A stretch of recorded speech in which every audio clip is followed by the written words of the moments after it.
किस तरह की स्थिति बनी हुई है फार्मर्स ਨੂੰ ਲੈ ਕੇ ਫਲੱਡਸ ਨੂੰ ਲੈ ਕੇ जी हाईवे 5 को कहावा टुट गया, बहुत बड़ा पीस ਉਹਦਾ ਇੱਕ ਗਾਇਬ ਹੀ ਹੋ ਗਿਆ, ਉਹਦੇ 4 ਬ੍ਰਿਜ ਟੁੱਟ ਗਏ। ਜਿਹੜਾ ਹੈਗਾ ਉਹ ਹਾਈਵੇਜ਼ ਦੇ ਨਾਲ ਸਾਡੀ ਜਿਹੜੀ ਚੇਨ ਸਪਲਾਈ ਹੈ ਉਹ ਪ੍ਰੋਬਲਮ ਆ ਜਾਂਦੀ, ਇੱਥੇ ਕ੍ਰੋਸਿੰਗ ਨਹੀਂ ਪਹੁੰਚਦੇ ਲੋਕਾਂ ਨੂੰ। ਗਊਆਂ ਨੂੰ ਪਾਣੀ 'ਚ ਖੜੀਆਂ ਉਹ ਹਿੱਲ ਨਹੀਂ ਸਕਦੀਆਂ, ਉਹਨਾਂ ਨੂੰ ਪਾਣੀ 'ਚ ਜਾ ਕੇ ਜਿਹੜਾ ਚਾਰਾ ਖਵਾਇਆ ਗਿਆ 2-3 ਦਿਨ ਲਗਾਤਾਰ ਜਾ ਕੇ। ਕੋਵਿਡ ਦੇ ਸਮੇਂ ਦੇ ਵਿੱਚ ਅਸੀਂ ਦੇਖਦੇ ਸੀ ਕਿ ਕਿਸ ਤਰ੍ਹਾਂ ਦੇ ਨਾਲ BC ਨੇ ਆਪਣੇ ਆਪ ਨੂੰ ਸੰਭਾਲਿਆ ਸੀ, ਪਰ ਉਸ ਤੋਂ ਵੱਡਾ ਨੁਕਸਾਨ ਹੁਣ BC ਨੂੰ ਝੱਲਣਾ ਪੈ ਰਿਹਾ। ਇੰਡੀਵਿਜੂਅਲ ਸਟੋਰੀ ਦੇ ਵਿੱਚ ਪੇਨਫੁਲ ਨੇ, ਬਹੁਤ ਪੇਨਫੁਲ ਨੇ, ਪਰ ਉਹਦੇ 'ਚ ਅਸੈਸਮੈਂਟ ਪ੍ਰੋਪਰ ਨਹੀਂ ਹੈ। ਇਹ ਘਰ ਦਾ ਡੈਮੇਜ ਹੋਇਆ ਤਾਂ ਕਿੰਨਾ, ਉਹ ਕਿਸੇ ਸਰਟੀਫਾਈਡ ਬੰਦੇ ਵੱਲੋਂ ਅਸੈਸਮੈਂਟ ਨਹੀਂ ਹੈ।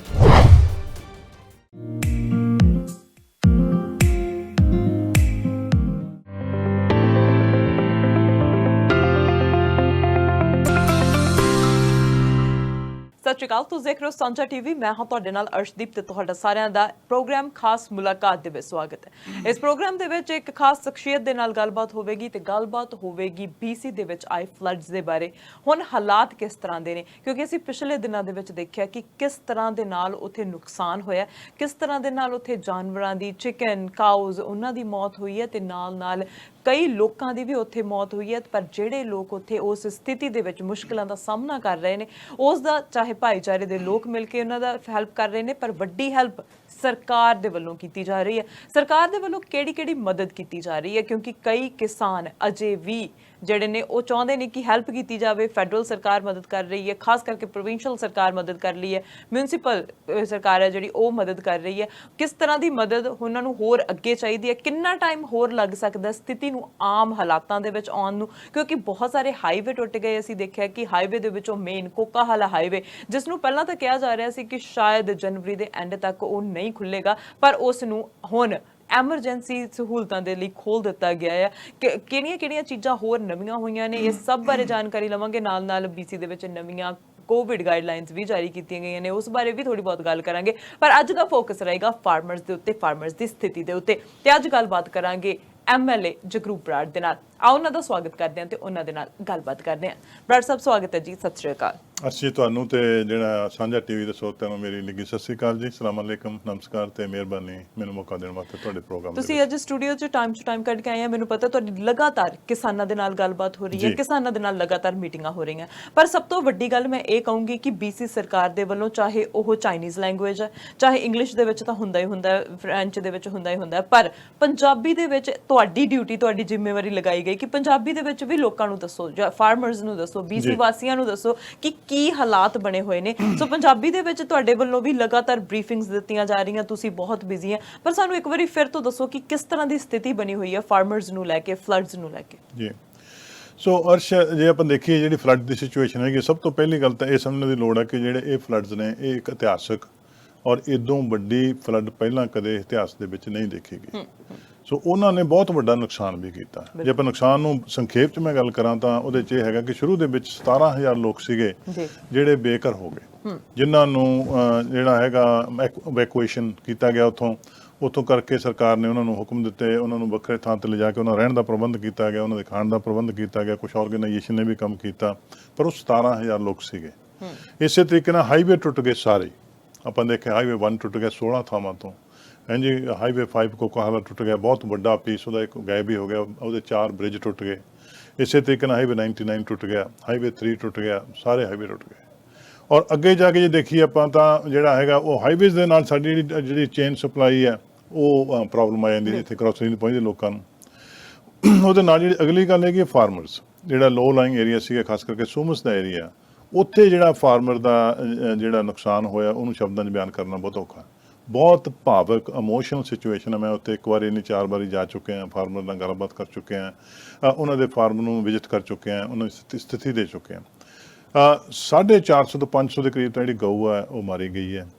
ਕਈ ਥਾਵਾਂ ਦੇ ਉੱਤੇ ਫਾਰਮਰਸ ਨੇ ਬਹੁਤ ਚੰਗੇ ਕੰਮ ਵੀ ਕੀਤੇ ਹੈ ਕਿ ਗਊਆਂ ਨੂੰ ਪਾਣੀ 'ਚ ਖੜੀਆਂ ਉਹ ਹਿੱਲ ਨਹੀਂ ਸਕਦੀਆਂ, ਉਹਨਾਂ ਨੂੰ ਪਾਣੀ 'ਚ ਜਾ ਕੇ ਜਿਹੜਾ ਚਾਰਾ ਖਵਾਇਆ ਗਿਆ 2-3 ਦਿਨ ਲਗਾਤਾਰ ਜਾ ਕੇ ਕੋਲੇ ਜਾ ਕੇ, ਹੈ ਨਾ। ਕਈ ਥਾਵਾਂ ਦੇ ਉੱਤੇ ਇਹ ਵੀ ਹੈਗਾ ਕਿ ਉਹ ਨਹੀਂ ਬਚਾ ਸਕੇ ਉਹਨਾਂ ਨੂੰ, ਇਸੇ ਤਰੀਕੇ ਦੇ ਨਾਲ ਇਹ ਵੀ ਹੈਗਾ ਵੀ ਜਿਹੜੇ ਚਿਕਨ ਸੀਗੇ ਕਈ ਵਾਰੀ ਜਿਹੜੇ ਬਹੁਤ ਵੱਡੀ ਗਿਣਤੀ ਲੱਖਾਂ ਦੀ ਗਿਣਤੀ ਚਿਕਨ ਜਿਹੜੇ ਹੈਗੇ ਮਾਰੇ ਗਏ, ਗਰਾਊਂਡ ਫਲੋਰ ਤੇ ਸੀਗੇ ਮਾਰੇ ਗਏ। ਔਰ ਕੁਝ ਥਾਵਾਂ ਤੇ ਇਹ ਵੀ ਹੋਇਆ ਵੀ ਚਿਕਨ ਜਿਹੜਾ ਪਾਣੀ ਉੱਥੇ ਗਿਆ ਚਿਕਨ ਮਰ ਗਏ, ਕੁਝ ਚਿਕਨ ਜਿਹੜੇ ਸਟਰੋਂਗ ਸੀਗੇ ਸਰਵਾਈਵ ਵੀ ਕਰ ਗਏ। ਤਾਂ ਉਹ ਪਾਣੀ ਜੋ ਥੱਲੇ ਉਤਰਿਆ ਜਿਹੜੇ ਸਟਰੋਂਗ ਚਿਕਨ ਸੀ ਦੂਜੇ ਚਿਕਨ ਨੂੰ ਖਾਣ ਲੱਗ ਗਏ। ਉਹ ਵੀ ਬੜੀ ਇਮੋਸ਼ਨਲ ਸਿਚੁਏਸ਼ਨ ਫਾਰਮਰਸ ਵਾਸਤੇ ਉਹ ਜਿਹੜੀ ਉਹ ਸੀਗੀ। ਇਸੇ ਤਰੀਕੇ ਨਾਲ ਪਿਗ ਫਾਰਮ ਸੀਗੇ, ਇਸੇ ਤਰੀਕੇ ਨਾਲ ਡਕ ਫਾਰਮ ਸੀਗੇ, ਬਹੁਤ ਸਾਰੀਆਂ ਡਕਸ ਮਰ ਗਈਆਂ, ਪਿਗ ਮਰ ਗਏ, ਉਹ ਸਾਰਾ ਕੁਛ। ਔਰ ਉਹਦੇ ਨਾਲ ਜਿਹੜੇ ਸਾਡੇ ਪੰਜਾਬੀ ਫਾਰਮਰ ਨੇ ਖਾਸ ਕਰਕੇ ਉਹਨਾਂ ਦੇ ਵਿੱਚ ਬਲੂਬੇਰੀ ਫਾਰਮਰ ਨੇ, ਜਿੱਥੇ ਸਭ ਤੋਂ ਵੱਡਾ ਨੁਕਸਾਨ ਜੇ ਮੈਂ ਸਮਝਦਾ ਹੋਇਆ ਤਾਂ ਉਹ ਬਲੂਬੇਰੀ ਫਾਰਮਰ ਦਾ ਹੈਗਾ। ਉਹਦੇ 60 ਤੋਂ 70 ਲੈ ਕੇ ਫਾਰਮਰ ਜਿਹੜੇ ਉਹ ਹੈਗੇ ਜਿਨ੍ਹਾਂ ਦੇ ਖੇਤ ਦੇ ਵਿੱਚ ਪਾਣੀ ਐਵਰੇਜ ਜਿਹੜਾ ਮੈਂ ਕਹਿ ਸਕਦਾ ਕਿ 6 ਫੁੱਟ ਦੇ ਕਰੀਬ ਪਾਣੀ ਉਹਨਾਂ ਦੇ ਘਰਾਂ ਦੇ ਵਿੱਚ ਤੇ ਖੇਤ ਦੇ ਵਿੱਚ ਪਾਣੀ ਸੀਗਾ। ਬੇਰੀ ਥੱਲੇ ਡੁੱਬੀ ਹੋਈ ਹੈ, ਤੁਹਾਡੀ ਬੇਸਮੈਂਟ ਡੁੱਬੀ ਹੋਈ ਹੈ, ਸਾਰਾ ਕੁਝ ਡੁੱਬਿਆ ਹੋਇਆ। ਸੋ ਉਹ ਬਹੁਤ ਵੱਡਾ ਜਿਹੜਾ ਨੁਕਸਾਨ ਉਹ ਹੋਇਆ।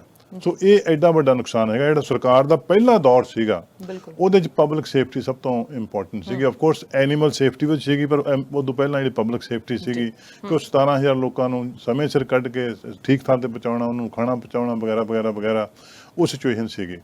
ਔਰ ਹੁਣ ਅਸੀਂ ਜਿੱਥੇ ਪਹੁੰਚ ਚੁੱਕੇ ਹਾਂ ਉਹ ਰਿਕਵਰੀ ਦੀ ਸਿਚੁਏਸ਼ਨ ਦੇ ਵਿੱਚ। 17,000 ਲੋਕ ਲਗਭਗ ਸਾਰੇ ਵਾਪਸ ਘਰਾਂ ਦੇ ਵਿੱਚ, ਬੜੀ ਛੋਟੀ ਪਰਸੈਂਟੇਜ ਜਾ ਚੁੱਕੇ ਆ। ਪਸ਼ੂ ਸਾਰੇ ਜਿੰਨੇ ਮਰੇ ਸੀ ਉਹਨਾਂ ਦੇ ਵਿੱਚੋਂ 98% ਜਿਹੜੇ ਪਸ਼ੂ ਨੇ ਉਹਨਾਂ ਨੂੰ ਠੀਕ ਥਾਵਾਂ ਲੱਭ ਕੇ ਗੌਰਮੈਂਟ ਦੇ ਰੂਲਾਂ ਮੁਤਾਬਕ ਉਹਨਾਂ ਨੂੰ ਡਿਸਪੋਜ਼ ਆਫ ਕਰ ਦਿੱਤਾ ਗਿਆ ਤਾਂ ਕਿ ਕੋਈ ਬਿਮਾਰੀ ਨਾ ਫੈਲੇ। ਉਹ ਸਾਰੇ ਚਿਕਨ ਤੇ ਗਊਆਂ ਸਾਰੀਆਂ ਚੱਕ ਕੇ ਉਹ ਜਿਹੜੀਆਂ ਪਿਟਸ ਦੇ ਵਿੱਚ ਦੱਬ ਦਿੱਤੀਆਂ ਗਈਆਂ ਨਾ ਜੀ ਜੀ। ਤੇ ਹਾਈਵੇ ਜਿਹੜੇ ਹੈਗੇ ਆ ਉਹਨਾਂ ਦੀ ਰਿਪੇਅਰ ਵੀ ਕਾਫੀ ਵੱਡੇ ਪੱਧਰ ਤੇ ਹੋ ਚੁੱਕੀ ਆ। ਸੋ ਅਸੀਂ ਹੁਣ ਰਿਕਵਰੀ ਦੇ ਜਿਹੜਾ ਹੈਗਾ ਸਟੇਜ ਦੇ ਵਿੱਚ ਹੈਗੇ ਆ। ਇਸ ਵੇਲੇ ਰਿਕਵਰੀ ਬੜੀ ਤੇਜ਼ੀ ਦੇ ਨਾਲ ਹੋ ਰਹੀ ਹੈ। ਬ੍ਰਦਰ ਸਾਹਿਬ, ਜਿਵੇਂ ਤੁਸੀਂ ਦੱਸਿਆ ਕਿ ਅਜੇ ਡੇਟਾ ਤਾਂ ਹਜੇ ਆਉਣ ਵਾਲਾ ਹੈ ਕਿਉਂਕਿ ਬਹੁਤ ਸਾਰੇ ਚਿਕਨਸ ਦੀ ਮੌਤ ਹੋਈ ਹੈ, ਗਊਆਂ ਦੀ ਮੌਤ ਹੋਈ ਹੈ। ਅਸੀਂ ਦੇਖਿਆ ਹੈ ਕਿ ਬਹੁਤ ਵੱਡਾ ਨੁਕਸਾਨ ਹੋਇਆ। ਜਿੱਥੇ ਐਨੀਮਲਸ ਦਾ ਨੁਕਸਾਨ ਹੋਇਆ, ਫਾਰਮਰਸ ਦਾ ਲੈਂਡ ਦਾ ਨੁਕਸਾਨ ਹੋਇਆ, ਉੱਥੇ ਇਮੋਸ਼ਨਲੀ ਵੀ ਬਹੁਤ ਜ਼ਿਆਦਾ ਨੁਕਸਾਨ ਹੋਇਆ। ਪਰ ਡੇਟਾ ਹਜੇ ਸਾਹਮਣੇ ਆਉਣਾ। ਤੁਹਾਨੂੰ ਕੀ ਲੱਗਦਾ ਕਿ ਕਿੰਨੇ ਕੁ ਬਿਲੀਅਨ ਡਾਲਰਸ ਦਾ ਜਿਹੜਾ ਖਰਚਾ ਉਹ ਸਰਕਾਰ ਦੇ ਉੱਤੇ ਪਏਗਾ? ਦੇਖੋ ਜੀ, ਜੇ ਆਪਾਂ ਪੈਸੇ ਦੇ ਪੱਖ ਤੋਂ ਦੇਖੀਏ ਤਾਂ ਇਕੱਲੇ ਹਾਈਵੇ ਦੇਖੀਏ, ਹਾਈਵੇ 1 ਜਿਹੜਾ ਹੈਗਾ 16 ਥਾਵਾਂ ਤੋਂ ਟੁੱਟਿਆ ਹੋਇਆ। 13 ਥਾਵਾਂ ਦੇ ਉੱਤੇ ਟੈਂਪਰੇਰੀ ਰਿਪੇਅਰ ਹੋ ਚੁੱਕੀ ਹੈ। 3 ਥਾਵਾਂ ਤੇ ਵੱਡਾ ਡੈਮੇਜ ਆ, ਉਹ ਰਿਪੇਅਰ ਚੱਲ ਰਹੀ ਹੈ।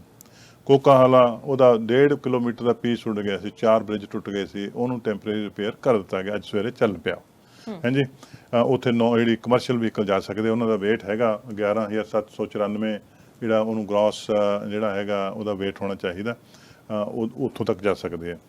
ਉਹ ਚੱਲ ਪਿਆ। ਇਸੇ ਤਰੀਕੇ ਨਾਲ ਹਾਈਵੇ 3 ਹੈ, ਉਹਦੀ ਰਿਪੇਅਰ ਕਰ ਦਿੱਤੀ ਗਈ ਹੈ, ਉਹ ਵੀ ਚੱਲ ਪਿਆ। ਇਸੇ ਤਰੀਕੇ ਨਾਲ ਹਾਈਵੇ 99 ਉਹ ਰਿਪੇਅਰ ਹੋ ਕੇ ਚੱਲ ਪਿਆ। ਇਹ ਸਾਰੀਆਂ ਟੈਂਪਰੇਰੀ ਰਿਪੇਅਰਸ ਨੇ ਜਿਹੜੇ, ਜਿਵੇਂ ਤੁਸੀਂ ਜ਼ਿਕਰ ਕੀਤਾ ਕਿ ਪਹਿਲਾਂ ਉਮੀਦ ਸੀ ਕਿ 90 ਦਿਨ ਵੀ ਲੱਗ ਸਕਦੇ, ਜਨਵਰੀ ਐਂਡ ਤੱਕ ਲੱਗ ਸਕਦਾ, ਪਰ ਸਾਡੇ ਜਿਹੜੇ ਵਰਕਰ ਨੇ ਉਹਨਾਂ ਨੇ ਦਿਨ ਰਾਤ ਇੱਕ ਲਾ ਕੇ ਭੂਤਾਂ ਨੂੰ ਕੰਮ ਕੀਤਾ। 300 ਵਰਕਰ ਨੇ ਆਲਮੋਸਟ 24 ਆਵਰਸ, 200 ਵੱਡੇ ਇਕਵਿਪਮੈਂਟ ਸੀਗੇ ਉੱਥੇ ਜਿਨ੍ਹਾਂ ਨੇ ਕੰਮ ਕੀਤਾ ਤੇ ਇਹ ਜਿਹੜਾ ਉਹਨਾਂ ਚੱਲਿਆ। ਸੋ ਜਦੋਂ ਆਪਾਂ ਕਾਸਟ ਦੀ ਗੱਲ ਕਰਦੇ ਹਾਂ ਉਹਦੇ 'ਚ ਇਹ ਹੈਗਾ ਕਿ ਜਿਹੜੀ ਫੈਡਰਲ ਸਰਕਾਰ ਨੇ ਇਸ ਵੇਲੇ $5 ਬਿਲੀਅਨ ਦਾ ਐਲਾਨ ਕੀਤਾ ਹੋਇਆ। ਪਹਿਲਾ ਐਲਾਨ ਹੈ ਇਹ। ਸੂਬਾ ਸਰਕਾਰ ਵੱਲੋਂ ਹਾਲੇ ਪੈਸੇ ਪੱਖੀ ਕਿਉਂਕਿ ਗਿਣਤੀਆਂ ਹੋ ਰਹੀਆਂ, ਅਲਟੀਮੇਟ ਸੂਬਾ ਸਰਕਾਰ ਜ਼ਿੰਮੇਵਾਰ ਹੈ ਸਾਰੇ ਪੈਸੇ ਲਾਉਣ ਵਾਸਤੇ ਤੇ ਉਹਦੇ ਸਾਰੇ ਜਮ੍ਹਾਂ ਘਟਾਓ ਹੋ ਰਹੇ ਆ, ਉਹਦਾ ਐਲਾਨ ਆਉਣ ਵਾਲੇ ਦਿਨਾਂ ਦੇ ਵਿੱਚ ਹੋਣਾ। ਸੋ ਇਹ ਬਹੁਤ ਵੱਡਾ ਨੁਕਸਾਨ ਹੈ, ਬਿਲੀਅਨਸ ਆਫ ਡਾਲਰਸ ਹੈਗੇ। 5 ਬਿਲੀਅਨ ਤਾਂ ਐਲਾਨੇ ਜਾ ਚੁੱਕੇ already. So it could be bigger than that. So ਜਿਵੇਂ ਪੰਜਾਬੀ 'ਚ ਕਹਾਂ ਤਾਂ ਇਹ ਐਡਾ ਕੁ ਨੁਕਸਾਨ ਹੈ ਕਿ ਜਿਹੜਾ ਪੰਜਾਬ ਸਰਕਾਰ ਦਾ ਬਜਟ ਹੈ 1 ਸਾਲ ਦਾ, ਉਦੋਂ ਵੱਡਾ ਨੁਕਸਾਨ ਹੈ। 1 ਸਾਲ ਦਾ ਬਜਟ ਬਹੁਤ ਵੱਡਾ ਨੁਕਸਾਨ ਹੈਗਾ ਹੈ ਕਿਉਂਕਿ ਜਦੋਂ ਅਸੀਂ ਬਜਟ ਦੀ ਗੱਲ ਕਰਦੇ ਆ ਨਾ, ਕਿਤੇ ਤਾਂ ਇੱਕ ਪਾਸੇ ਸਰਪਲਸ ਬਜਟ ਦੀ ਗੱਲ ਕਰ ਰਹੇ ਸੀ, ਅਸੀਂ BC ਦੇ ਵਿੱਚ ਸਭ ਤੋਂ ਮੂਹਰਲੇ ਨੰਬਰ ਤੇ ਆ ਗਏ ਸੀਗੇ। ਕੋਵਿਡ ਦੇ ਸਮੇਂ ਦੇ ਵਿੱਚ ਅਸੀਂ ਦੇਖਦੇ ਸੀ ਕਿ ਕਿਸ ਤਰ੍ਹਾਂ ਦੇ ਨਾਲ BC ਨੇ ਆਪਣੇ ਆਪ ਨੂੰ ਸੰਭਾਲਿਆ ਸੀ, ਪਰ ਉਸ ਤੋਂ ਵੱਡਾ ਨੁਕਸਾਨ ਹੁਣ BC ਨੂੰ ਝੱਲਣਾ ਪੈ ਰਿਹਾ। ਹੁਣ ਜਿਹੜੇ ਕਿਸਾਨ ਨੇ ਉਹਨਾਂ ਨੂੰ ਵੀ ਬਹੁਤ ਵੱਡਾ ਨੁਕਸਾਨ ਝੱਲਣਾ ਪੈ ਰਿਹਾ। ਉਹਨੂੰ ਅਸੀਂ ਦੇਖਿਆ ਕਿ ਸਰਕਾਰ ਦੇ ਵੱਲੋਂ ਇਮੀਡੀਏਟਲੀ $2,000 ਦੀ ਰਕਮ ਜਿਹੜੀ ਉਹ ਦੇ ਦਿੱਤੀ ਗਈ ਸੀ, ਪਰ ਫਿਰ ਵੀ ਬਹੁਤ ਸਾਰੇ ਕਿਸਾਨ ਇਹ ਕਹਿ ਰਹੇ ਨੇ ਕਿ ਸਰਕਾਰ ਦੇ ਵੱਲੋਂ ਸਾਡੇ ਤੋਂ ਵੱਲੇ ਪੁੱਛਿਆ ਨਹੀਂ ਜਾ ਰਿਹਾ, ਜਿਹੜੀ ਮਦਦ ਆ ਨਹੀਂ ਮੁਹੱਈਆ ਕਰਵਾ ਰਹੀ, ਜਲਦ ਤੋਂ ਜਲਦ ਨਹੀਂ ਦਿੱਤੀ ਜਾ ਰਹੀ। ਤੁਹਾਨੂੰ ਕੀ ਲੱਗਦਾ ਕਿੰਨਾ ਟਾਈਮ ਹਜੇ ਹੋਰ ਲੱਗ ਸਕਦਾ ਉਹਨਾਂ ਤੱਕ ਮਦਦ ਪਹੁੰਚਾਉਣ ਦੇ ਲਈ? ਦੇਖੋ, ਮੇਰੀ ਜਿਹੜੀ ਖਾਸ ਕਰਕੇ ਬਲੂਬੇਰੀ ਫਾਰਮਰ ਦੀ ਆਪਾਂ ਗੱਲ ਕਰਦੇ ਹਾਂ, ਮੇਰੀ ਉਹਨਾਂ ਨਾਲ ਫੁੱਲੀ ਹਮਦਰਦੀ ਹੈ। ਮੈਂ ਉਹਨਾਂ ਦੇ ਨਾਲ ਉੱਥੇ ਵਿਜ਼ਿਟ ਕਰ ਚੁੱਕਿਆ, ਉਹਨਾਂ ਨਾਲ 4 ਵਾਰੀ ਮੈਂ ਮਿਲ ਚੁੱਕਿਆ। ਉਹਨਾਂ ਦੀ ਆਫ ਕੋਰਸ ਸਿਚੁਏਸ਼ਨ ਬਹੁਤ ਇਮੋਸ਼ਨਲ ਹੈਗੀ। ਘਰ ਬੰਦੇ ਦਾ ਗਵਾ ਚੁੱਕੇ ਆ, ਫਸਲ ਗਵਾ ਚੁੱਕੇ ਆ, ਸਾਰਾ ਕੁਛ ਹੈ ਨਾ, ਇਮੋਸ਼ਨਲ ਸਿਚੁਏਸ਼ਨ ਹੈ, ਭਾਵੁਕ ਸਿਚੁਏਸ਼ਨ ਹੈ। ਪਰ ਜਿਹੜੀ ਦੂਜੇ ਪਾਸੇ 4 ਹਫ਼ਤੇ ਹੋਏ ਆਪਾਂ ਨੂੰ, 4 ਹਫ਼ਤਿਆਂ ਦੇ ਵਿੱਚ ਸਾਰੇ ਹਾਈਵੇ ਦੁਆਰਾ ਚੱਲ ਪਿਆ। ਹਾਂਜੀ, 4 ਹਫ਼ਤਿਆਂ 1700 ਬੰਦਾ, ਜਿਹੜਾ 17,000 ਬੰਦਾ ਸੀ ਵਾਪਸ ਜਾ ਚੁੱਕਿਆ।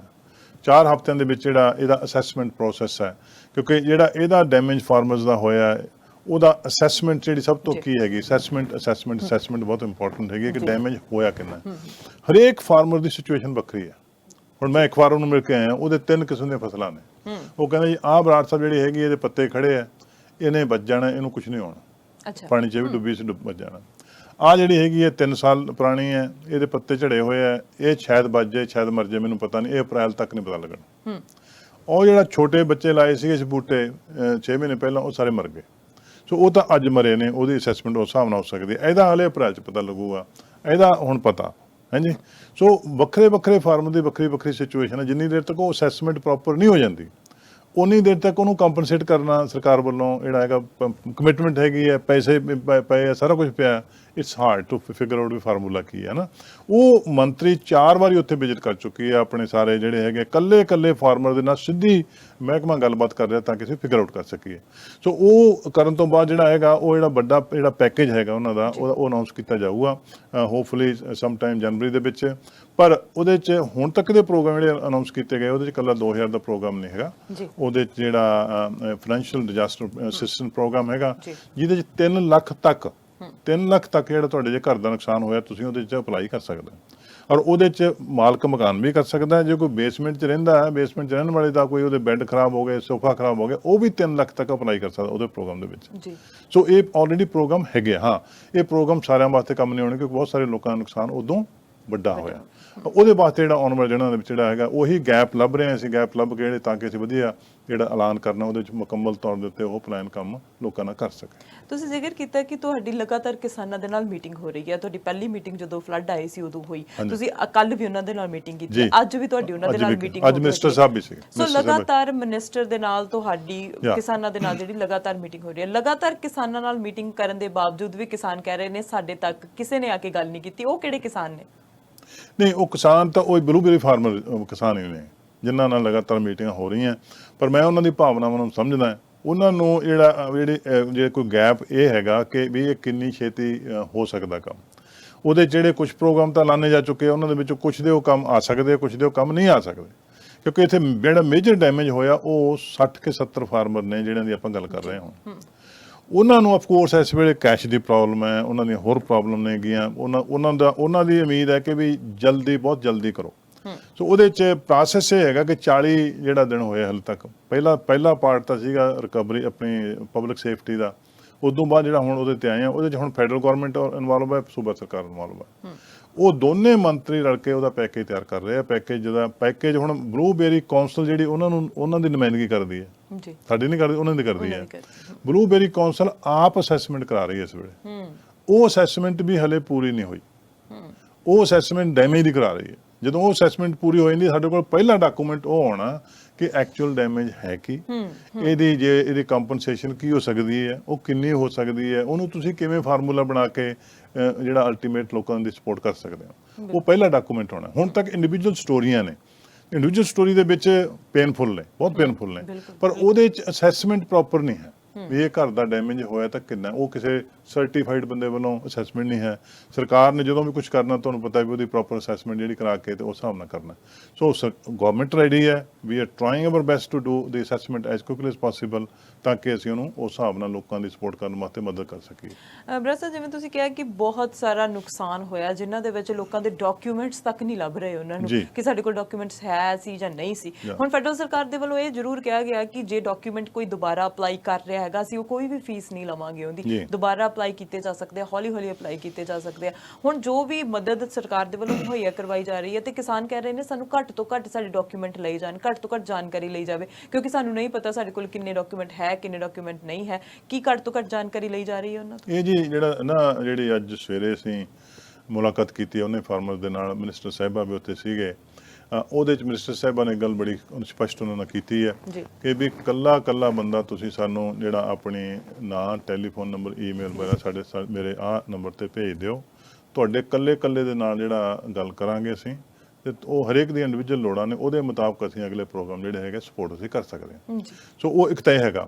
ਬਾਕੀ ਪੰਜਾਬੀ ਦੇ ਵਿੱਚ ਹੈਗਾ, ਪੰਜਾਬੀ 'ਚ ਅਸੀਂ ਟਰਾਂਸਲੇਟ ਮਟੀਰੀਅਲ ਕਰਾ ਕੇ ਭੇਜਦੇ ਹਾਂ। ਪੰਜਾਬੀ ਦੇ ਵਿੱਚ ਮੈਂ ਵੀ ਉਹਨਾਂ ਨੂੰ ਭੇਜਦਾ ਜਿਹੜਾ ਆਪਣੇ ਜਿਹੜੇ ਹਰ ਰੋਜ਼ ਦੇ ਅਪਡੇਟ ਨੇ, ਔਰ ਫਿਰ ਮੈਂ ਲਗਾਤਾਰ ਉਹਨਾਂ ਨਾਲ ਕੰਟੈਕਟ ਦੇ ਵਿੱਚ ਵੀ ਹੈਗਾ। ਅੱਜ ਉੱਥੇ ਇਹ ਗੱਲ ਵੀ ਅਸੀਂ ਕਰ ਲਈ ਵੀ ਭਾਈ ਜੇ ਤੁਹਾਨੂੰ ਕੋਈ ਐਪਲੀਕੇਸ਼ਨ ਭਰਨ ਦੀ ਲੋੜ ਆ, ਉਹ ਕਪੈਸਿਟੀ ਵੀ ਆਪਾਂ ਉੱਥੇ ਤਿਆਰ ਕਰ ਸਕਦੇ ਹਾਂ ਨਾ, ਮਿਲ ਕੇ ਜਿਹੜੀ ਬਲੂਬੇਰੀ ਕਾਉਂਸਲ ਦੇ ਨਾਲ, ਜੇ ਕਿਸੇ ਨੇ ਐਪਲੀਕੇਸ਼ਨ ਭਰਨ 'ਚ ਪ੍ਰੋਬਲਮ ਹੈਗੀ ਆ, ਉਹ ਆਪਾਂ ਉੱਥੇ ਕਰ ਸਕਦੇ ਹਾਂ। ਸੋ ਇਹ ਸਾਰੇ ਕੰਮ ਸਟੈਪ ਬਾਈ ਸਟੈਪ ਜਿਵੇਂ ਜਿਵੇਂ ਉਹ ਆਉਂਦੇ ਆ ਉਹਨਾਂ ਦਾ ਪਤਾ ਲੱਗ ਰਿਹਾ। ਪਰ ਪ੍ਰੋਬਲਮ ਇਹ ਹੈਗੀ ਪਾਣੀ ਉਤਰੇ ਨੂੰ 5-7 ਦਿਨ ਹੋਏ ਆ, ਡੈਮੇਜ ਹਲੇ ਤੱਕ ਉਹਦੀ ਅਸੈਸਮੈਂਟ ਹੋ ਨਹੀਂ ਸਕੀ ਤੇ ਹੈ ਕਿੰਨਾ, ਲਾਸ ਕਿੰਨਾ। ਲਾਸ ਤੋਂ ਬਗੈਰ ਕੋਈ ਤੁਸੀਂ ਪ੍ਰੋਗਰਾਮ ਅੱਗੇ ਪੁੱਟ ਨਹੀਂ ਕਰ ਸਕਦੇ, ਕਿਉਂਕਿ ਟ੍ਰੈਜਰੀ ਬੋਰਡ ਕੋਲ ਜਾਣਾ ਹੁੰਦਾ, ਪਰ ਸਰਕਾਰ ਦਾ ਇੱਕ ਆਪਣਾ ਸਿਸਟਮ ਹੈ, ਅਕਾਊਂਟੇਬਿਲਿਟੀ ਹੈ, ਉਹ ਪਾਸ ਕਰਾਉਣ ਵਾਸਤੇ ਮਿਨਿਸਟਰ ਨੂੰ ਸਾਰਾ ਕੁਝ ਉਹ ਇਨਫੋਰਮੇਸ਼ਨ ਲੈ ਕੇ ਉੱਥੇ ਜਾਣੀ ਪਊਗੀ, ਉਹ ਤਾਂ ਹੀ ਹੋਣਾ। ਸੋ ਸਟੈਪ ਬਾਈ ਸਟੈਪ ਹੈਗਾ ਹੈ ਕਿ ਇੱਕ ਸਟੈਪ ਤੋਂ ਬਾਅਦ ਦੂਜੇ ਸਟੈਪ ਤੇ ਹੀ ਜਾਇਆ ਜਾਣਾ, ਬਹੁਤ ਤੇਜ਼ੀ ਦੇ ਨਾਲ ਉਹ ਕੰਮ ਹੋਣਾ। ਫਾਸਟ ਟਰੈਕ ਜਿਹੜਾ ਉਹ ਕੀਤਾ ਜਾ ਰਿਹਾ। ਜਿਵੇਂ ਤੁਸੀਂ ਕਿਹਾ ਕਿ ਜਿਵੇਂ ਅਸੀਂ ਗੱਲ ਵੀ ਕਰ ਰਹੇ ਹਾਂ, ਕੋਕਾਹਲਾ ਹਾਈਵੇ ਅੱਜ ਖੁੱਲ ਗਿਆ ਹੈ, ਕੋਕਾਹਲਾ ਹਾਈਵੇ ਦੇ ਉੱਤੇ ਸਿਰਫ ਤੇ ਸਿਰਫ ਐਸੈਂਸ਼ੀਅਲ ਚੀਜ਼ਾਂ ਹੀ ਜਾ ਸਕਦੀਆਂ ਨੇ, ਤੇ ਉਹ ਤੁਹਾਨੂੰ ਕੀ ਲੱਗਦਾ ਕਿ ਪੂਰੀ ਤਰ੍ਹਾਂ ਜਿਹੜਾ ਖੁੱਲਣ ਦੇ ਵਿੱਚ ਕਿੰਨਾ ਟਾਈਮ ਹੋਰ ਲੱਗ ਸਕਦਾ? ਉਹਦੇ ਪਹਿਲੀ ਗੱਲ ਤਾਂ ਮੈਂ ਦੱਸਣਾ ਚਾਹੁੰਦਾ, ਕੋਕਾਹਲਾ ਜਿਹੜਾ ਅੱਜ ਖੋਲ੍ਹਿਆ ਗਿਆ, ਉਹ ਅੱਜ ਰਸਮੀ ਤੌਰ ਦੇ ਉੱਤੇ ਖੋਲ੍ਹ ਦਿੱਤਾ ਗਿਆ ਐਸੈਂਸ਼ੀਅਲ ਵਹੀਕਲਸ ਵਾਸਤੇ, ਤੇ ਉਹਦੇ ਤੇ ਜਿਹੜੀਆਂ ਇੰਟਰਸਿਟੀ ਬੱਸਾਂ ਜਾ ਸਕਦੀਆਂ, ਇਹ ਦੋ ਚੀਜ਼ਾਂ ਜਾ ਸਕਦੀਆਂ, ਉਹਦੇ ਤੇ ਆਮ ਲੋਕ ਨਹੀਂ ਜਾ ਸਕਦੇ ਜੀ।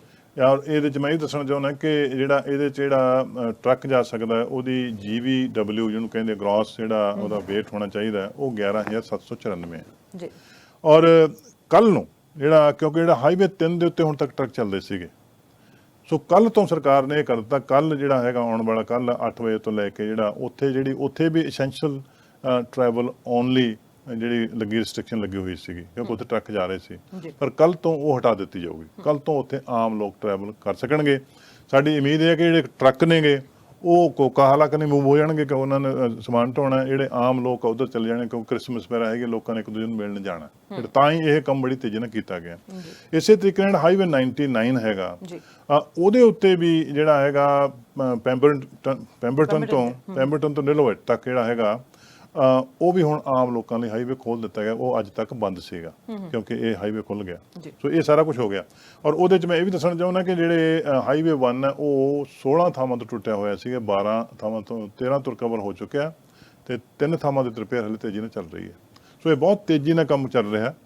ਤੇ ਜਿਹੜਾ ਹੈਗਾ ਇਹਦੇ 'ਚ ਜਿਹੜੀ ਇਹ ਹੈਗੀ ਟੈਂਪਰੇਰੀ ਰਿਪੇਅਰ, ਜਿਹੜੀ ਇਹਦੀ ਪਰਮਾਨੈਂਟ ਰਿਪੇਅਰ ਹੈ ਉਹਦਾ ਕਿੰਨੀ ਵੱਡੀ ਕਾਸਟ ਹੈ, ਉਹ ਕਿੰਨਾ ਟਾਈਮ ਲੱਗੂ, ਇਹ ਸਾਨੂੰ ਇਹ ਸਾਰਾ ਕੁਝ ਤੈਅ ਕਰਨ ਵਾਸਤੇ 1 ਸਾਲ ਲੱਗਣਾ। ਸੋ 1 ਸਾਲ ਤੋਂ ਪਹਿਲਾਂ ਪਤਾ ਨਹੀਂ ਲੱਗਦਾ। ਜਿੰਨੀ ਦੇਰ ਤੱਕ ਅਸੀਂ ਕੰਪਨੀਆਂ ਤੋਂ ਜਿਹੜੀ ਸਪੈਸੀਫਿਕ ਪ੍ਰਪੋਜ਼ਲ ਨਹੀਂ ਲੈ ਲੈਂਦੇ ਕਿ ਵੀ ਜਿਹੜਾ 1.5 ਕਿਲੋਮੀਟਰ ਦਾ ਏਰੀਆ ਹੈਗਾ, ਕੰਪਨੀ ਕਿੰਨੇ 'ਚ ਬਣਾਊਗੀ, ਬਿਡਿੰਗ ਪ੍ਰੋਸੈਸ ਨਹੀਂ ਹੁੰਦਾ। ਬਿਡਿੰਗ ਪ੍ਰੋਸੈਸ ਤੋਂ ਬਗੈਰ ਤੁਸੀਂ ਜਿਹੜਾ ਬਜਟ ਉਹਦਾ ਅੰਦਾਜ਼ਾ ਲਾ ਸਕਦੇ ਹੋ, ਪਰ ਤੁਸੀਂ ਐਕਚੁਅਲ ਬਜਟ ਨਹੀਂ ਦੇ ਸਕਦੇ। ਜਦੋਂ ਬਿਡਿੰਗ ਪ੍ਰੋਸੈਸ ਪੂਰਾ ਹੁੰਦਾ ਫਿਰ ਤੁਸੀਂ ਦੱਸ ਸਕਦੇ ਹੋ, ਪਰ ਉਹਦੇ ਦੇ ਉੱਤੇ ਸਾਲ ਤੋਂ 1.5 ਸਾਲ ਤੋਂ ਤੱਕ ਜਿਹੜਾ ਸਮਾਂ ਉਹ ਲੱਗ ਸਕਦਾ। ਪਰ ਸਾਡੀ ਕੋਸ਼ਿਸ਼ ਹੈ ਜਿਹੜੀ ਟੈਂਪਰੇਰੀ ਜਿਹੜੀ ਰਿਪੇਅਰ ਹੈਗੀ ਹੈ, ਇਹਨੂੰ ਰਿਪੇਅਰ ਕੰਟੀਨਿਊ ਕੀਤੀ ਜਾਵੇ, ਤਾਂ ਕਿ ਜਿਹੜੀ ਸਾਡੀ ਸਪਲਾਈ ਚੇਨ ਹੈ ਉਹ ਲੋਕਾਂ ਤੱਕ ਬਹਾਲ ਰਹੇ, ਤਾਂ ਕਿ ਸਾਨੂੰ ਫੂਡ ਵਗੈਰਾ ਦੀ ਕਿਸੇ ਕਿਸਮ ਦੀ ਹੋਰ ਪ੍ਰੋਬਲਮ ਨਾ ਆਵੇ। ਹੁਣ BC ਸਰਕਾਰ ਦੇ ਵੱਲੋਂ ਐਮਰਜੈਂਸੀ ਦੀ ਸਥਿਤੀ ਵੀ ਵਧਾ ਦਿੱਤੀ ਗਈ ਹੈ, ਐਮਰਜੈਂਸੀ ਦੇ ਆਰਡਰ ਵੀ ਜਿਹੜੇ ਵਧਾ ਦਿੱਤੇ ਗਏ ਆ। ਇਸ ਵਿਚਕਾਰ ਹੁਣ ਬਹੁਤ ਸਾਰੇ ਲੋਕ, ਅਸੀਂ ਪਹਿਲਾਂ ਵੀ ਗੱਲ ਕਰ ਰਹੇ ਸੀਗੇ ਕਿ ਬਹੁਤ ਸਾਰੇ ਲੋਕ ਜਿਹੜੇ ਘਰਾਂ ਤੋਂ ਬਾਹਰ ਨੇ, ਅਜੇ ਵੀ ਆਪਣੇ ਘਰਾਂ ਦੇ ਵਿੱਚ ਵਾਪਸ ਨਹੀਂ ਜਾ ਰਹੇ, ਪੂਰੀ ਤਰ੍ਹਾਂ ਡੈਮੇਜ ਹੋ ਗਏ ਨੇ ਉਹਨਾਂ ਦੇ ਘਰ। ਕਈ ਲੋਕ ਸ਼ੈਲਟਰ ਦੇ ਵਿੱਚ ਰਹਿ ਰਹੇ ਨੇ, ਕੋਈ ਆਪਣੇ ਰਿਸ਼ਤੇਦਾਰਾਂ ਦੇ ਰਹਿ ਰਿਹਾ। ਤੁਹਾਨੂੰ ਕੀ ਲੱਗਦਾ ਹੈ ਕਿ ਘਰਾਂ ਦੇ ਵਿੱਚ ਜਾਣ ਨੂੰ ਕਿੰਨਾ ਕੁ ਟਾਈਮ ਲੱਗ ਸਕਦਾ ਹੋਰ? ਇਹ ਡਿਪੈਂਡ ਕਰਦਾ ਜੀ, ਜਿਹੜੇ ਖਾਸ ਕਰਕੇ ਜਿਹੜੇ ਫਾਰਮਰ ਨੇ, ਜਿੱਥੇ ਸਭ ਤੋਂ ਵੱਧ ਡੈਮੇਜ ਹੋਇਆ ਬਲੂਬੇਰੀ ਫਾਰਮ ਏਰੀਆ ਦੇ ਵਿੱਚ, ਉਹਨਾਂ ਦੇ ਘਰ ਬੁਰੀ ਤਰ੍ਹਾਂ ਡੈਮੇਜ ਹੋ ਚੁੱਕੇ ਆ। ਔਰ ਰਿਪੇਅਰ ਦੇ ਉੱਤੇ ਕਿੰਨੀ ਦੇਰ ਲੱਗਦੀ ਹੈ ਆਈ ਡੋਂਟ ਨੋ, ਡਿਪੈਂਡ ਕਰਦਾ ਕਿੰਨਾ ਕਿਸੇ ਦਾ ਨੁਕਸਾਨ ਹੋਇਆ, ਇੱਕ ਫਲੋਰ ਨੁਕਸਾਨ ਹੋਈ ਹੈ ਕਿ ਸਾਰੀ ਬੇਸਮੈਂਟ ਹੀ ਨੁਕਸਾਨ ਹੋ ਗਈ ਵਗੈਰਾ ਵਗੈਰਾ ਵਗੈਰਾ। ਉਹ ਕੁਛ ਵਿਅਕਤੀ ਨੇਗੇ, ਕੁਛ ਫੈਮਲੀਆਂ ਹੈਗੀਆਂ ਜ਼ਰੂਰ ਜਿਨ੍ਹਾਂ ਨੂੰ ਜਿਹੜਾ ਇਸ ਵੇਲੇ ਜਾਂ ਰਿਸ਼ਤੇਦਾਰਾਂ ਦੇ ਕੋਲ ਰਹਿੰਦੀਆਂ ਨੇ ਜਾਂ ਕਿਤੇ ਹੋਰ ਰਹਿੰਦੇ ਆ, ਪਰ ਜਿਹੜੀ ਅਦਰਵਾਈਜ਼ ਬਹੁਤੀ ਵੱਡੀ ਗਿਣਤੀ ਲੋਕ ਜਿਹੜੇ ਬੇਘਰ ਹੋਏ ਸੀ ਉਹ ਆਪਣੇ ਘਰਾਂ 'ਚ ਵਾਪਸ ਚੱਲ ਗਏ। ਪਰ ਐਬਸਪੋਰਟ ਦੇ ਵਿੱਚ ਮਿਸ਼ਨ ਏਰੀਆ 'ਚ ਇੱਕ ਬਹੁਤ ਵੱਡੀ ਪ੍ਰੋਬਲਮ ਹੈ, ਉੱਥੇ ਵੇਕੈਂਸੀ ਜਿਹੜਾ ਰੇਟ ਹੈ, ਵੈਸੇ ਤਾਂ ਸਾਰੇ ਆਪਣੇ ਲੋਅਰ ਮੇਨਲੈਂਡ 'ਚ ਹੈਗਾ, ਉਹ ਆਲਮੋਸਟ 0 ਆ। ਸੋ ਇਹਨਾਂ ਦੀ ਪ੍ਰੋਬਲਮ ਜਿਹੜੀ ਆ ਰਹੀ ਆ, ਜਿਹੜੀ ਮੰਤਰੀ ਸਾਹਿਬਾਨ ਉਹਨਾਂ ਨੇ ਦੱਸੀ ਹੈ, ਮੰਤਰੀ ਸਾਹਿਬਾਂ ਨੇ ਸੁਣਿਆ, ਉਹ ਇਹ ਹੈਗੀ ਕਿ ਇਹ ਘਰ ਰੈਂਟ ਕਰਨ ਵਾਸਤੇ ਇਹਨੂੰ ਲੱਭ ਨਹੀਂ ਰਹੇ। ਉਹ ਕਹਿੰਦੇ ਵੀ ਜੇ ਸਾਡੇ 6 ਮਹੀਨੇ ਲੱਗੇ ਰਿਪੇਅਰ ਕਰਨ ਦੇ ਉੱਤੇ ਅਸੀਂ ਰਹਿਣਾ ਕਿੱਥੇ, ਠੀਕ ਹੈ ਨਾ, ਉਹਦਾ ਕੀ ਪ੍ਰਬੰਧ ਹੈ। ਸੋ ਉਹਦੇ ਬਾਰੇ ਜਿਹਨੂੰ ਇਸ ਤਰ੍ਹਾਂ ਸਾਰੀਆਂ ਗੱਲਾਂ ਅਸੀਂ ਸੁਣਦੇ ਹਾਂ, ਉਹ ਲਿਖ ਕੇ ਲੈ ਕੇ ਜਾਂਦੇ, ਫਿਰ ਉਹ ਦੇ ਥਿੰਕ ਅਬਾਊਟ ਕੇ ਵੀ ਇਹਦਾ ਬਦਲ ਕੀ ਹੈ। ਜਾਂ ਇਹਨਾਂ ਵੱਲੋਂ ਕੋਈ ਪ੍ਰਪੋਜ਼ਲ ਦਿੱਤੀ ਜਾਂਦੀ ਵੀ ਇਹਦਾ ਬਦਲ ਆ ਹੋ ਸਕਦਾ ਹੈ ਨਾ, ਇਸ ਤਰੀਕੇ ਨਾਲ ਇਹਨਾਂ ਜਿਹੜੀਆਂ ਸਾਰੀਆਂ ਸਮੱਸਿਆਵਾਂ ਦੇ ਹੱਲ ਲੱਭੇ ਜਾਂਦੇ। ਬਿਲਕੁਲ, ਇਹ ਹੱਲ ਲੱਭਣੇ ਵੀ ਜ਼ਰੂਰੀ ਹੈਗੇ ਨੇ। ਨਾਲ ਜੇ ਅਸੀਂ BC ਦੀ ਗੱਲ ਕਰ ਰਹੇ ਹਾਂ, ਇੱਕ ਪਾਸੇ ਤਾਂ ਫਲੱਡ ਦੀ ਇਹ ਸਿਚੁਏਸ਼ਨ ਬਣੀ ਹੋਈ ਹੈ ਜਿਹਨੂੰ ਅਜੇ ਪਤਾ ਨਹੀਂ ਕਿੰਨਾ ਕੁ ਟਾਈਮ ਲੱਗ ਜਾਣਾ, ਅਜੇ ਸਭ ਕੁਝ ਜਿਹੜਾ ਹੋ ਰਿਹਾ। ਉਧਰ ਦੂਜੇ ਪਾਸੇ ਅਸੀਂ ਦੇਖ ਰਹੇ ਹਾਂ ਕਿ ਕੋਵਿਡ ਦਾ ਵੇਰੀਐਂਟ ਵੱਧ ਰਿਹਾ ਤੇ ਉਹਦੇ ਨਾਲ ਵੀ ਥੋੜੀਆਂ ਬਹੁਤ ਜਿਹੜੀਆਂ ਪਾਬੰਦੀਆਂ ਨੇ ਹੋਰ ਵਧਾ ਦਿੱਤੀਆਂ ਗਈਆਂ ਨੇ। ਉਹਦੇ ਬਾਰੇ ਕੀ ਕਹੋਗੇ, ਜਿਹੜੀਆਂ ਪਾਬੰਦੀਆਂ 31 ਜਨਵਰੀ ਤੱਕ ਵਧਾ ਦਿੱਤੀਆਂ ਗਈਆਂ? ਉਹਦੇ 'ਚ ਮੈਂ ਕਹਿਣੀ ਚਾਹੁੰਦਾ ਕਿ BC ਦੇ ਵਿੱਚ ਆਲਮੋਸਟ 2 ਸਾਲ ਹੋ ਗਏ। ਵੈਸੇ ਤਾਂ ਜਦੋਂ ਇਲੈਕਸ਼ਨ ਹੁੰਦੀ ਹੈ ਅਸੀਂ ਪਲੇਟਫਾਰਮ ਲੈ ਕੇ ਆਉਂਦੇ ਹਾਂ ਵੀ ਅਸੀਂ ਐਜੂਕੇਸ਼ਨ ਦਾ ਕਰਾਂਗੇ, ਅਸੀਂ ਹੈਲਥ ਕੇਅਰ ਦਾ ਕਰਾਂਗੇ ਵਗੈਰਾ ਵਗੈਰਾ ਵਗੈਰਾ, ਪਰ ਉਦੋਂ ਤੁਸੀਂ ਜਿਹੜੀਆਂ ਇਹ ਅਣਦਿਖਦੀਆਂ ਚੀਜ਼ਾਂ ਤੁਹਾਨੂੰ ਇਹ ਉਹਦੇ ਵਿੱਚ ਤੁਹਾਡੀ ਨਜ਼ਰ ਨਾ ਹੀ ਆ ਸਕਦੀ ਹੈ, ਨਾ ਹੀ ਕੋਈ ਦੇਖ ਸਕਦਾ। ਸੋ ਪਹਿਲਾਂ ਕੋਵਿਡ ਨਾਲ ਹਿੱਟ ਹੋ ਗਏ, ਤੁਸੀਂ ਜ਼ਿਕਰ ਕੀਤਾ ਕੋਵਿਡ ਨੂੰ ਸਰਕਾਰ ਨੇ to the best of hour ability manage ਕੀਤਾ ਤਾਂ ਕਿ ਲੋਕਾਂ ਨੂੰ ਸੇਫ ਰੱਖਿਆ ਜਾ ਸਕੇ, ਸਾਡੀ ਇਕਨੋਮੀ ਚੱਲਦੀ ਜਾਰੀ ਰੱਖੀ ਜਾ ਸਕੇ। ਪਰ ਉਹਦੇ ਤੇ 12-13 ਬਿਲੀਅਨ ਡਾਲਰ ਦਾ ਖਰਚ ਹੋਇਆ, ਜਿਹੜਾ ਕਿਤੇ ਪਹਿਲਾਂ ਹਿਸਾਬ ਕਿਤਾਬ ਹੈ ਨਹੀਂ ਸੀ। ਉਦੋਂ ਅੱਗਾਂ ਲੱਗ ਗਈਆਂ, ਇਤਿਹਾਸਕ ਅੱਗਾਂ ਲੱਗ ਗਈਆਂ, ਉਹਨੂੰ ਮੈਨੇਜ ਕੀਤਾ। ਅੱਗਾਂ ਤੋਂ ਬਾਅਦ ਹੁਣ ਹੜ੍ਹ ਆ ਗਿਆ, ਹਾਂਜੀ, ਇਹਦਾ ਵੀ ਬੜਾ ਵੱਡਾ ਖਰਚਾ ਹੋਣਾ। ਇਹ 2-3 ਐਸੇ ਚੀਜ਼ਾਂ ਵਾਪਰੀਆਂ BC ਦੇ ਵਿੱਚ, ਪਰ ਸਰਕਾਰ ਮੁਕੰਮਲ ਤੌਰ ਦੇ ਉੱਤੇ ਸਾਡੇ ਜੌਨ ਹੌਰਗਨ ਜੀ, ਔਰ ਨਾਲ ਮੈਂ ਇਹ ਵੀ ਕਹਿਣਾ ਚਾਹੁੰਦਾ ਬਹੁਤ ਸਤਿਕਾਰ ਦੇ ਵਿੱਚ ਟਰੂਡੋ ਸਾਹਿਬ ਵੀ ਮੁਕੰਮਲ ਤੌਰ ਤੇ ਵਚਨਬੱਧ ਨੇ ਲੋਕਾਂ ਨੂੰ ਇਸ ਔਖੇ ਸਮੇਂ 'ਚੋਂ ਜਿਹੜਾ ਕਢਾਉਣ ਵਾਸਤੇ। ਸੋ ਉਹਦੇ ਜਿਹੜਾ COVID-19 ਹੈ ਜਿਹਦੀ ਉਮੀਦ ਕੀਤੀ ਜਾਂਦੀ ਸੀ ਸ਼ਾਇਦ ਹੁਣ ਖਤਮ ਹੋ ਜਾਊਗਾ, ਆਲਮੋਸਟ ਆਪਾਂ ਸਾਰਿਆਂ ਨੇ ਇਹ ਐਕਸਪੈਕਟ ਕੀਤਾ ਸੀ ਵੀ ਹੁਣ ਆਲਮੋਸਟ ਨੀਅਰ ਐਂਡ ਹੈਗੇ, ਪਰ ਉਹ ਨੀਅਰ ਐਂਡ ਲੱਗਦਾ ਨਹੀਂਗਾ। ਇਸ ਕਰਕੇ ਪਬਲਿਕ ਸੇਫਟੀ ਦੇ ਲਈ ਹੁਣ ਦੁਬਾਰਾ ਫੇਰ ਰਿਸਟ੍ਰਿਕਸ਼ਨ ਵਧਾਤੀਆਂ, ਔਰ ਖਾਸ ਕਰਕੇ ਜਿਹੜਾ ਘਰਾਂ ਦੇ ਵਿੱਚ ਇਕੱਠ ਕਰਨੇ ਜਿਹੜਾ ਆਪਾਂ ਗੱਲ ਕਰਦੇ ਹਾਂ, ਉਹ ਤੁਸੀਂ ਮੈਕਸੀਮਮ 10 ਬੰਦੇ ਲਿਆ ਸਕਦੇ ਹੋ ਜਾਂ ਇੱਕ ਫੈਮਿਲੀ ਲਿਆ ਸਕਦੇ ਹੋ। ਇੱਕ ਬਹੁਤ ਵੱਡਾ ਜਿਹੜਾ ਰਿਸਟ੍ਰਿਕਸ਼ਨ ਜਿਹੜੀ ਉਹ ਲੱਗੀ ਹੈ। ਔਰ ਜਿਹੜੇ ਆਪਣੇ ਕਿਉਂਕਿ ਕ੍ਰਿਸਮਸ ਚੱਲ ਰਹੀ ਹੈ, ਨਿਊ ਈਅਰ ਹੋਣਾ, ਉਹ ਜਿਹੜੇ ਇਵੈਂਟਸ ਨੇ ਉਹ ਬੈਨ ਕਰ ਦਿੱਤੇ ਗਏ ਤਾਂ ਕਿ ਜਿਹੜਾ ਦੁਬਾਰਾ ਕੋਵਿਡ ਹੋਰ ਨਾ ਫੈਲੇ। ਸੋ ਇਹ ਫਿਲਹਾਲ ਜਿਹੜੀਆਂ ਇਸ ਤਰ੍ਹਾਂ ਦੀਆਂ ਰਿਸਟ੍ਰਿਕਸ਼ਨ ਲੱਗੀਆਂ। ਆਉਣ ਵਾਲੇ ਦਿਨਾਂ ਦੇ ਵਿੱਚ ਜਿਹੜੀਆਂ ਕੁਝ ਟਰੈਵਲ ਐਡਵਾਈਜ਼ਰੀ ਵੀ ਜਾਰੀ ਹੋ ਚੁੱਕੀਆਂ। ਆਉਣ ਵਾਲੇ ਦਿਨਾਂ ਦੇ ਵਿੱਚ ਟਰੈਵਲ ਰਿਸਟ੍ਰਿਕਸ਼ਨ ਵੀ ਯੂ ਨੈਵਰ ਨੋ ਕਿ ਇਹ ਕਿੱਧਰ ਨੂੰ ਜਾਣਾ। ਕੁਝ ਮੁਲਕਾਂ ਨੇ ਲਾਉਣੀਆਂ ਸ਼ੁਰੂ ਕਰਤੀਆਂ, ਆਪਾਂ ਵੀ ਲਾਈਆਂ, 10 ਮੁਲਕਾਂ ਦੇ ਉੱਤੇ ਲੱਗ ਚੁੱਕੀਆਂ ਨਾ। ਸੋ ਇਸ ਕਰਕੇ ਮੇਰੀ ਸਾਰੇ ਲੋਕਾਂ ਨੂੰ ਬੇਨਤੀ ਇਹ ਹੈ ਵੀ ਜੇ ਤੁਸੀਂ ਬਾਹਰ ਜਾਣ ਦੀ ਲੋੜ ਨਹੀਂ ਤਾਂ ਜਾਇਓ ਨਾ, ਜੇ ਬਾਹਰ ਗਏ ਹੋਏ ਹੋ ਤਾਂ ਤੁਸੀਂ ਵਾਪਸ ਜਲਦੀ ਆ ਜਾਓ, ਕਿਉਂਕਿ ਪਤਾ ਕੋਈ ਨਹੀਂ ਕਿਸ ਵੇਲੇ ਜਿਹੜਾ ਸਿਸਟਮ ਕਿੱਧਰ ਨੂੰ ਜਾਣਾ। ਬ੍ਰਦਰ ਸਾਹਿਬ, ਅਸੀਂ ਫਿਰ ਤੋਂ ਫਲੱਡਸ ਦੇ ਬਾਰੇ ਗੱਲ ਕਰਦੇ ਹਾਂ ਕਿ ਫਲੱਡਸ ਦੇ ਵਿੱਚ ਅਜੇ ਲੋਕਾਂ ਨੂੰ ਪੇਸ਼ੈਂਸ ਰੱਖਣ ਦੀ ਲੋੜ ਹੈ। ਸਰਕਾਰ ਨੂੰ ਕੰਮ ਕਰਨ ਦੇਣ ਦੀ ਲੋੜ ਹੈ ਕਿ ਉਹ ਪਹਿਲਾਂ ਕੰਮ ਕਰਨ, ਉਹ ਅਸੈਸਮੈਂਟ ਕਰਨ ਤੇ ਅਸੈਸਮੈਂਟ ਤੋਂ ਬਾਅਦ ਕੁਝ ਸਾਹਮਣੇ ਆਏਗਾ। ਪਰ ਪੇਸ਼ੈਂਸ ਕਈ ਵਾਰੀ ਨਹੀਂ ਵੀ ਹੁੰਦਾ ਸੀ। ਜਦੋਂ ਆਪਣੇ ਘਰ ਦੀ ਹਾਲਤ ਦੇਖਦੇ ਹਾਂ, ਅਸੀਂ ਆਪਣੇ ਖੇਤਾਂ ਦੀ ਹਾਲਤ ਦੇਖਦੇ ਹਾਂ, ਆਪਣੀ ਰੋਜੀ ਰੋਟੀ ਦੀ ਹਾਲਤ ਦੇਖਦੇ ਹਾਂ, ਉਹਨਾਂ ਨੂੰ ਲੱਗਦਾ ਕਿ ਸਰਕਾਰ ਤੇਜ਼ੀ ਨਾਲ ਕੰਮ ਕਰੇ। ਸਰਕਾਰ ਨੂੰ ਲੱਗਦਾ ਕਿ ਅਸੀਂ ਹੋਰ ਤੇਜ਼ੀ ਨਾਲ ਕਿਵੇਂ ਕਰ ਸਕਦੇ ਹਾਂ, ਸਾਰੇ ਜਿਹੜੇ ਆਪਣੀਆਂ ਚੀਜ਼ਾਂ ਇਕੱਠੀਆਂ ਕਰਕੇ ਫੇਰ ਹੀ ਉਹ ਆਪਣਾ ਜਿਹੜੀਆਂ ਚੀਜ਼ਾਂ ਨੇ ਉਹ ਅੱਗੇ ਲਾਈਨ ਅਪ ਕਰ ਸਕਦੇ ਨੇ। ਪਰ ਹੁਣ ਲੋਕਾਂ ਦੇ ਲਈ ਕੀ ਮੈਸੇਜ ਹੋਏਗਾ ਜਿਹੜੇ ਪੇਸ਼ੈਂਸ ਤਾਂ ਰੱਖੀ ਬੈਠੇ ਨੇ ਪਰ ਫਿਰ ਵੀ ਚਾਹੁੰਦੇ ਨੇ ਕਿ ਸਰਕਾਰ ਹੋਰ ਜਿਹੜਾ ਫਾਸਟ ਟਰੈਕ ਦੇ ਨਾਲ ਕੰਮ ਕਰੇ? ਲੋਕਾਂ ਦੇ ਲਈ ਮੈਸੇਜ ਹੈ ਜੀ, ਆਪਾਂ ਨੂੰ ਕੁੱਲ ਮਿਲਾ ਕੇ 40 ਦਿਨ ਹੋਇਆ ਜਦੋਂ ਇਹ ਤੂਫਾਨ ਆਇਆ ਤੇ ਜਿਵੇਂ ਪਹਿਲਾਂ ਮੈਂ ਜ਼ਿਕਰ ਕੀਤਾ ਉਹ ਪਹਿਲੇ 10-12 ਦਿਨ ਤਾਂ ਲੱਗੇ ਸਾਡਾ ਲੋਕਾਂ ਦੀ ਸੇਫਟੀ ਵਾਸਤੇ, ਲੋਕਾਂ ਨੂੰ ਖਾਣਾ ਪਹੁੰਚਾਉਣ ਵਾਸਤੇ, ਲੋਕਾਂ ਨੂੰ ਥਾਂ ਲੱਭਣ ਵਾਸਤੇ। ਉਸ ਤੋਂ ਬਾਅਦ ਅਸੀਂ ਰਿਕਵਰੀ ਤੇ ਕੰਮ ਕਰਨਾ ਸ਼ੁਰੂ ਕੀਤਾ ਔਰ ਉਹਦੇ 'ਚ ਬਹੁਤ ਵੱਡੀ ਪ੍ਰੋਗਰੈਸ ਆਲਰੇਡੀ ਕੀਤੀ ਜਾ ਚੁੱਕੀ ਹੈ, ਖਾਸ ਕਰਕੇ ਹਾਈਵੇ ਦੀ ਸਿਚੁਏਸ਼ਨ ਦੇ ਉੱਤੇ, ਕਿਉਂਕਿ ਉੱਥੇ ਕਲੀਅਰ ਸੀ ਸਿਚੁਏਸ਼ਨ। ਉਹਦੇ ਆਲਰੇਡੀ ਕੰਟਰੈਕਟ ਸਾਡੇ ਕੀਤੇ ਹੁੰਦੇ ਉਹਦੇ ਰਿਪੇਅਰ ਦੇ, ਉਹ ਨਾਲ ਦੀ ਨਾਲ ਕੰਮ ਜਿਹੜਾ ਉਹ ਸ਼ੁਰੂ ਕਰਕੇ ਉਹ ਸਾਡੀ ਤਾਂ ਕਿ ਜਿਹੜੀ ਸਾਡੀ ਸਾਰੀ ਚੇਨ ਸਪਲਾਈ ਹੈ ਉਹ ਨੋਰਮਲ ਹੈਗੀ ਹੈ, ਲੋਕ ਹੁਣ ਮੂਵ ਕਰ ਸਕਦੇ ਆ। ਇਹ ਬੜੀ ਵੱਡੀ ਗੱਲ ਹੈ, ਵਿਦਨ 40 ਡੇਜ਼, ਜਿਹੜਾ ਕਿ ਸਾਨੂੰ ਸ਼ਾਇਦ ਉਮੀਦ ਸੀ ਵੀ ਹੋ ਤਾਂ 3 ਮਹੀਨੇ ਵੀ ਲੱਗ ਜਾਣ, ਹੈ ਨਾ। ਜਿੱਥੋਂ ਤੱਕ ਫਾਰਮਰ ਦੀ ਗੱਲ, ਉੱਥੇ ਵੀ ਪ੍ਰੋਗਰੈਸ ਹੋ ਚੁੱਕੀ ਹੈ, ਐਸੀ ਗੱਲ ਨਹੀਂ ਹੈ। ਪਾਣੀ ਸਾਰਾ ਉਤਰ ਚੁੱਕਿਆ ਹੈ, ਬਹੁਤ ਸਾਰੇ ਥਾਵਾਂ ਦੇ ਉੱਤੇ ਸਫਾਈ ਸ਼ੁਰੂ ਹੋ ਚੁੱਕੀ ਹੈ, ਜਿਹੜੇ ਐਨੀਮਲ ਸਾਰੇ ਡਿਸਪੋਜ਼ ਆਫ ਕਰ ਦਿੱਤੇ ਗਏ ਹੈ ਵਗੈਰਾ ਵਗੈਰਾ ਵਗੈਰਾ। ਹੁਣ ਜਿਹੜਾ ਪੈਕੇਜ ਹੈਗਾ, ਜਿਵੇਂ ਪਹਿਲਾਂ ਮੈਂ ਤੁਹਾਨੂੰ ਜ਼ਿਕਰ ਕੀਤਾ, ਕਈ ਥਾਵਾਂ ਤੇ ਪੈਕੇਜ ਬਹੁਤ ਸੌਖਾ। ਜਿਹੜਾ ਚਿਕਨ ਫਾਰਮਰ ਦੇ ਚਿਕਨ ਮਰ ਗਏ, ਉਹ ਤਾਂ ਕਿੰਨੇ ਚਿਕਨ ਮਰੇ ਨੇ, ਔਰ ਉਹ ਆਲਰੇਡੀ ਚਿਕਨ ਫਾਰਮਰ ਆਪਣਾ ਉਹਨੂੰ ਬਾਰਨ ਸਾਫ਼ ਕਰਕੇ, ਉਹਨੂੰ ਡਿਸਇਨਫੈਕਟ ਕਰਕੇ ਉਹ ਬੈਕ ਟੂ ਆਪਰੇਸ਼ਨ ਨੇਗੇ। ਸੋ ਦੇ ਨੋ ਐਗਜ਼ੈਕਟਲੀ ਸਾਡੀ ਉਹਦੇ ਤੇ ਕਾਸਟ ਕਿੰਨੀ ਲੱਗੀ ਹੈ, ਦੇ ਨੋ ਐਗਜ਼ੈਕਟਲੀ ਸਾਡੇ ਚਿਕਨ ਦੀ ਕਾਸਟ ਕਿੰਨੀ ਸੀ, ਉਹਨੂੰ ਕੈਲਕੂਲੇਟ ਕਰਨਾ ਬਹੁਤ ਸੌਖਾ। ਲੇਕਿਨ ਜਿੱਥੇ ਕੰਪਲੈਕਸਿਟੀ ਹੈਗੀ ਹੈ, ਇਸੇ ਤਰੀਕੇ ਨਾਲ ਜੇ ਗਊਆਂ ਕਿਸੇ ਦੀਆਂ ਮਰੀਆਂ ਉਹਨੂੰ ਬੜਾ ਸੌਖਾ ਕੈਲਕੂਲੇਟ ਕਰਨਾ। ਪਰ ਜਿੱਥੇ ਬਲੂਬੇਰੀ ਫਾਰਮ ਆ ਜਾਂਦਾ ਉੱਥੇ ਕੰਪਲੈਕਸਿਟੀ ਆ ਜਾਂਦੀ, ਕਿਉਂਕਿ ਡਿਫਰੈਂਟ ਫਸਲਾਂ ਡਿਫਰੈਂਟ ਲੈਵਲ ਦੇ ਉੱਤੇ ਡਿਫਰੈਂਟ ਉਹਨਾਂ ਦਾ ਹੈਗਾ। ਜੇ ਹੁਣ ਫਸਲ ਇੱਕ ਮਰ ਗਈ, ਉਹਦਾ ਸਾਨੂੰ ਬੂਟਾ ਵੀ ਰਿਪਲੇਸ ਜਿਹੜਾ ਉਹਦੇ ਹੈਗਾ ਉਹ ਬੜਾ ਕਾਸਟ ਹੈਗੀ ਹੈ। ਫਿਰ ਉਹਨੇ ਪ੍ਰੋਡਕਸ਼ਨ ਤੇ ਕਦੋਂ ਆਉਣਾ ਉਹ ਵੀ ਕੈਲਕੂਲੇਟ ਕਰਨਾ ਪਊਗਾ। ਅੱਛਾ, ਉਹ ਕੈਲਕੂਲੇਸ਼ਨ ਵੀ ਇਹੋ ਜਿਹੀ ਹੋਣੀ ਤਾਂ ਕਿ ਦੋਨੇ ਧਿਰਾਂ ਨੂੰ ਘੱਟੋ ਘੱਟ ਜਿਹੜੀਆਂ ਹੈਗੀਆਂ, ਮੈਂ ਨਹੀਂ ਕਹਿੰਦਾ ਉਹਨਾਂ ਦਾ ਐਗਰੀਮੈਂਟ ਕਦੇ ਕਈ ਨਹੀਂ ਹੁੰਦਾ, ਪਰ ਫਿਰ ਵੀ ਇਹ ਨਾ ਹੋਵੇ ਵੀ ਇਹ ਕੀ ਕਰਤਾ ਹੈ ਨਾ। ਸੋ ਉਹ ਵੀ ਤੁਹਾਨੂੰ ਦੇਖਣਾ ਪੈਂਦਾ, ਉਹ ਸਾਰੀ ਫੀਡਬੈਕ ਲੈਣੀ ਪੈਂਦੀ ਤੁਹਾਨੂੰ ਜਿਹੜੀਆਂ ਫਾਰਮ ਆਰਗੇਨਾਈਜੇਸ਼ਨ ਤੋਂ, ਹੈ ਨਾ। ਉਹਦੇ 'ਚ ਮੈਂ ਇਹ ਗੱਲ ਕਹਿਣੀ ਚਾਹੁੰਦਾ ਕਿ ਦੋਨੇ ਸਰਕਾਰਾਂ ਦੀ ਬਹੁਤ ਵੱਡੀ ਵਚਨਬੱਧਤਾ ਹੈਗੀ ਹੈ, ਟਰੂਡੋ ਸਾਹਿਬ ਦੀ, ਜੌਨ ਹੌਰਗਨ ਸਾਹਿਬ ਦੀ। $5 ਬਿਲੀਅਨ ਆਲਰੇਡੀ ਐਲਾਨ ਹੋ ਚੁੱਕਿਆ ਔਰ ਉਹਦੇ 'ਚ ਬੜੀ ਤੇਜ਼ੀ ਨਾਲ ਕੰਮ ਹੋ ਰਿਹਾ ਔਰ ਮੈਂ ਉਮੀਦ ਕਰਦਾ ਵੀ ਜਨਵਰੀ ਦੇ ਵਿੱਚ ਜਿਹੜੇ ਅਗਲੇ ਪ੍ਰੋਗਰਾਮ ਕੁਝ ਪ੍ਰੋਗਰਾਮ ਐਲਾਨ ਕੀਤੇ ਪਰ ਅਗਲੇ ਪ੍ਰੋਗਰਾਮ ਜਿਹੜੇ ਜਨਵਰੀ ਦੇ ਵਿੱਚ ਉਹ ਕੀਤੇ ਜਾਣਗੇ। ਆਈ ਕੰਪਲੀਟਲੀ ਅੰਡਰਸਟੈਂਡ ਉਹਨਾਂ ਦੇ ਲਈ ਸ਼ਾਇਦ 1 ਘੰਟਾ ਵੀ ਟੂ ਮੱਚ ਹੋਵੇ, ਪਰ ਜਿਹੜਾ ਗਵਰਨਮੈਂਟ ਦੇ ਵਿੱਚ ਮਿਨਿਸਟਰ ਜਿਹੜਾ ਹੈਗਾ ਮਿਨਿਸਟਰ ਦੀ ਅਕਾਊਂਟੇਬਿਲਿਟੀ ਹੈ ਉਹ ਵੀ ਜੇ ਪ੍ਰੋਪਰ ਅਸੈਸਮੈਂਟ ਤੋਂ ਬਗੈਰ ਪ੍ਰੋਪਰ ਜਿਹੜਾ ਕਿੰਨਾ ਘਾਟਾ ਹੋਇਆ ਉਹ ਤੋਂ ਬਗੈਰ ਜਿਹੜਾ ਆਪਣੀ ਡਾਕੂਮੈਂਟ ਅੱਗੇ ਲੈ ਕੇ ਜਾਂਦਾ ਕਿ ਉਹ ਜਦੋਂ ਟ੍ਰੈਜਰੀ ਬੋਰਡ ਕੋਲੇ ਜਾਣਾ ਜਿਹੜਾ ਫਾਈਨਲੀ ਬੋਰਡ ਹੈ ਜਿਹਨੇ ਪਾਸ ਕਰਨਾ ਖਰਚਾ ਉੱਥੇ ਪਾਸ ਨਹੀਂ ਹੁੰਦਾ। ਇਸ ਕਰਕੇ ਉਹਨੂੰ ਉਹ ਅਸੈਸਮੈਂਟ ਵਗੈਰਾ ਸਾਰੀਆਂ ਕਰਕੇ ਫੇਰ ਹੀ ਲੈ ਕੇ ਜਾਣਾ ਪੈਣਾ।